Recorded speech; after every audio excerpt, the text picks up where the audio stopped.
तपस्या तपस्या जदि पार्वतीଙ୍କର ଥିଲା, प्रतीक्षाରେ शिव भी रही, जदि राधा श्रीकृष्ण को पाई पारिले अधूरा कृष्ण भी रही, जदि माता सीता आखिरे लुह थिला,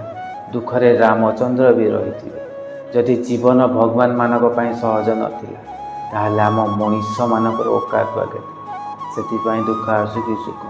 आमको हसिकी ग्रहण कर नवा उचित, कहीं किए जाने कौ देखा जीवन शेष देखा थरे राधा श्रीकृष्ण को पचारे कहले मुझे तुम प्रेम को स्वीकार कर तमें कौन मो उपरे जादू की दैविक विद्या प्रयोग कर। श्रीकृष्ण हसिकी कहे कि छलना और बल मु तो तुमको निजर कर पारि हेले केबे भी तुम मन तले मो पाई प्रेमर जगह कर हाँ सतरे सांग माने छलना और बल आम क्या भी निजर कर मन तले आम प्रेमर जगह कर।